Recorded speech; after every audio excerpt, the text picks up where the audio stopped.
Assalamualaikum warahmatullahi wabarakatuh. Perkenalkan, nama saya Putri Anggraini dengan NIM C1C019037 dari kelas R009 Program Studi Akuntansi Fakultas Ekonomi dan Bisnis Universitas Jambi. Baiklah, pada kesempatan kali ini saya akan menjelaskan materi mengenai sumber hukum Islam.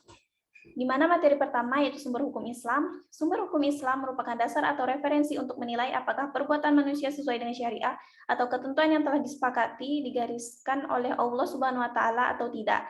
Sumber hukum Islam yang telah disepakati jumhur kebanyakan ulama ada 4, yaitu Al-Quran, As-Sunnah, Ijma', dan Qiyas. Sebagaimana tertuang dalam Quran Surah 4 ayat 59, yang berbunyi, "Hai orang-orang beriman, taatilah Allah dan taatilah Rasul dan ulul amri, atau pemegang kekuasaan di antara kamu." Kemudian, jika kamu berbeda pendapat tentang sesuatu, maka kembalikanlah kepada Allah, Al-Quran, dan Rasul Sunnahnya. Jika kamu beriman kepada Allah dan hari kemudian, demikian itu lebih utama bagimu dan lebih baik akibatnya. Ayat ini ditujukan untuk orang beriman untuk menaati Allah Subhanahu wa taala, Rasul, dan pemimpin atau ulul amri.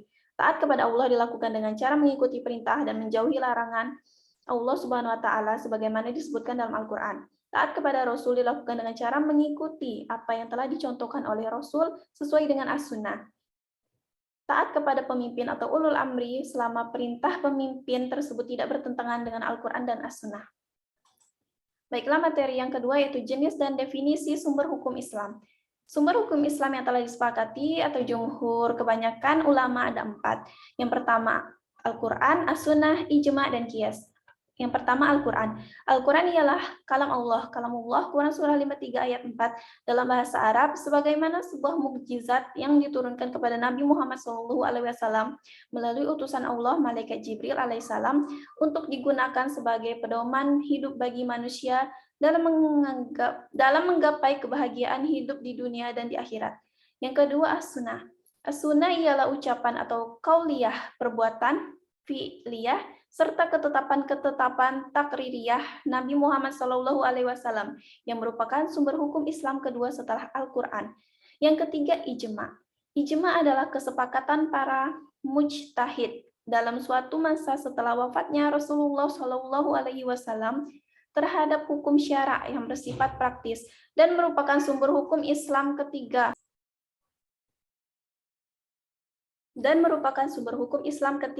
setelah Al-Quran dan As-Sunnah. Dan yang terakhir, Qiyas. Qiyas merupakan bahasa, ialah pengukuran sesuatu dengan yang lainnya atau penyamaan sesuatu dengan sejenisnya. Materi selanjutnya yaitu urutan pengambilan hukum Islam. Urutan prioritas pengambilan sumber hukum Islam antara lain Al-Quran, As-Sunnah, Ijma', dan Qiyas. Ialah apabila terdapat suatu kejadian memerlukan ketetapan hukum, pertama-tama hendaklah dicari terlebih dahulu di dalam Al-Quran. Kalau ketetapan hukumnya sudah ada di dalam Al-Quran, ditetapkan hukumnya sesuai dengan ketentuan dalam Al-Quran tersebut. Apabila rujukan untuk ketetapan hukum itu tidak ditemukan dalam Al-Quran, barulah beralih meneliti As-Sunnah. Bila rujukan di dalam As-Sunnah, maka hukum ditetapkan sesuai dengan ketentuan dalam As-Sunnah itu. Bila rujukan tidak ditemukan dalam Al-Quran dan As-Sunnah, barulah diperbolehkan merujuk kepada putusan dari para mujtahid yang menjadi ijma' atau ketetapan bersama dari masa ke masa tentang masalah yang sedang dicari hukumnya itu. Kalau ada penetapan hukum merujuk pada ijma' tersebut sekiranya tidak ditemukan rujukan ijma' dalam masalah tersebut, maka ditempuhlah qiyas. Materi selanjutnya yaitu mukjizat Al-Quran. Al-Quran sebagai mukjizat yang hebat, tetap dan kekal sepanjang masa telah diakui oleh para cendekiawan pada masa lalu dan yang akan datang. Yang pertama, keindahan seni bahasa Al-Quran atau balaghah tidak hanya diakui oleh kalangan sastrawan Arab saja, tetapi diakui pula oleh para ahli yang pernah mengalami dan mengkaji ilmu bayan dalam bahasa Arab. Yang kedua, kebenaran pemberitaan Al-Quran tentang keadaan yang terjadi pada abad-abad yang silam, kisah kaum Ad dan Samud, kaum Lut dan kaum Nuh, kaum Nabi Ibrahim, tentang Musa beserta kaumnya, kasus Fir'aun tentang Maryam dan kelahirannya, kelahiran Yahya, kelahiran Isa Al-Masih, dan sebagainya, yang semua benar, sesuai dengan kebenaran rasional. Quran Surah 14 ayat 9. Yang ketiga, pemberitaan Al-Quran tentang hal-hal yang akan terjadi pada masa datang merupakan kebenaran yang tidak terbantah. Yang keempat, kandungan Al-Quran banyak memuat informasi tentang ilmu pengetahuan yang tidak mungkin diketahui oleh para ummi yang tidak pandai membaca dan menulis. Dan tidak ada suatu perguruan atau lembaga pendidikan yang mengajarkan saat Al-Quran diturunkan. Materi selanjutnya yaitu fungsi dan peranan Al-Quran. Yang pertama, Al-Quran sebagai pedoman hidup, Quran Surah 45 ayat 20, bukti nyata bahwa kita telah menjaga Al-Quran sebagai pedoman hidup telah dicontohkan oleh Rasulullah dan sahabat yang dengan cara menghafalnya, memahami dan mendaburkan, serta merealisasikan nilai-nilai dalam amal nyata. Al-Quran sebagai rahmat bagi alam semesta. Quran Surah 10 sampai 57 dan Quran Surah 17 ayat 82. Karena Al-Quran akan melahirkan iman dan hikmah kepada manusia yang mengimaninya, sehingga manusia akan cenderung kepada kebaikan dalam berinteraksi dengan Tuhan, sesama manusia, dan alam semesta, sehingga Allah Subhanahu wa Ta'ala berkenan mencurahkan rahmat-Nya bagi alam semesta. Yang ketiga, Al-Quran sebagai cahaya petunjuk. Quran Surah 42 ayat 52 dan Quran Surah 2 ayat 2 sampai 185. Allah Subhanahu wa Ta'ala menjadikan Al-Quran sebagai cahaya atau nur. Dengan nur itu, Allah Subhanahu wa Ta'ala memberikan petunjuk huda kepada siapa-siapa yang dikehendakinya. Yang keempat, Al-Quran sebagai peringatan. Quran Surah 18 ayat 2. Al-Quran senantiasa memberikan peringatan kepada manusia karena sifat manusia yang pelupa dalam berbagai hal, baik dalam hubungan dengan Allah Subhanahu wa Ta'ala, hablum minallah, hubungan dengan manusia, hablum minannas, maupun lupa terhadap tuntutan-tuntutan yang seharusnya dilakukan terhadap dirinya sendiri. Yang kelima, Al-Quran sebagai penerang dan pembeda. Quran Surah 2 ayat 185, Quran Surah 3 ayat 138, Quran Surah 36 ayat 69. Al-Quran memberikan keterangan dan penjelasan kepada manusia tentang banyak hal. Yang keenam, Al-Quran sebagai pelajaran. Quran Surah 10 ayat 57 dan Quran Surah 69 ayat 52. Al-Quran diturunkan agar dapat digunakan sebagai pelajaran bagi manusia, karena manusia senantiasa memerlukannya agar tetap berada dalam jalur yang berkaitan dengan tujuan penciptaannya. Yang ketujuh, Al-Quran sebagai sumber ilmu. Quran Surah 96 ayat 1-5. Al-Quran berfungsi sebagai sumber ilmu.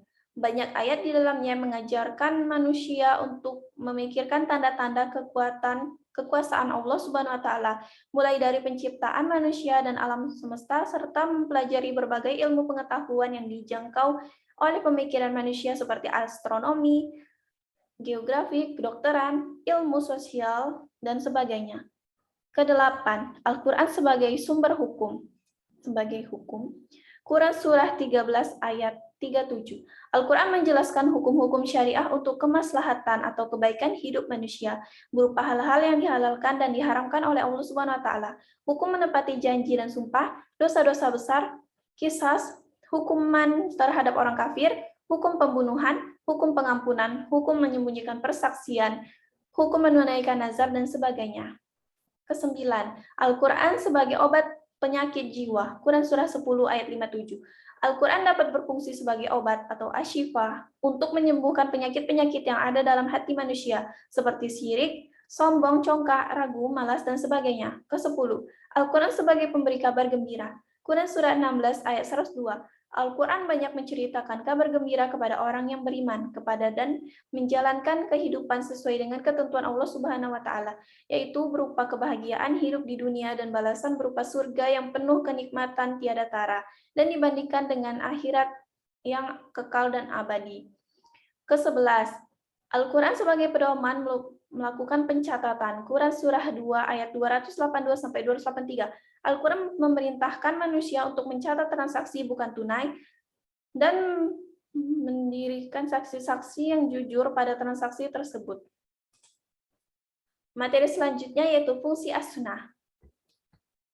As-sunnah ialah ucapan atau qauliyah, perbuatan fi'liyah, serta ketetapan-ketetapan takririyah Nabi Muhammad SAW yang merupakan sumber hukum Islam kedua setelah Al-Quran. As-sunnah berfungsi sebagai penopang dan penyempurna Al-Quran dalam menjelaskan hukum-hukum syarak. Oleh karena itu, Imam Syafi'i dalam menerangkan Al-Quran dan As-Sunnah tidak menguraikan secara terpisah.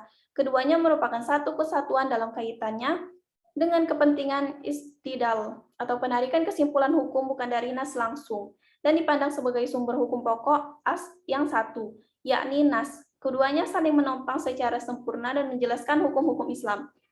Fungsi as-sunnah antara lain satu, menguatkan hukum yang telah ditetapkan Al-Quran, kedua, memberikan keterangan ayat-ayat Al-Quran dan menjelaskan rincian-rincian ayat-ayat yang masih bersifat umum. Yang ketiga, membatasi kemutlakannya. Yang keempat, menaksikan atau mengkhususkan keumumannya. Dan yang kelima, menciptakan hukum baru yang tidak ada di dalam Al-Quran. Baiklah, materi selanjutnya yaitu fungsi ijma'.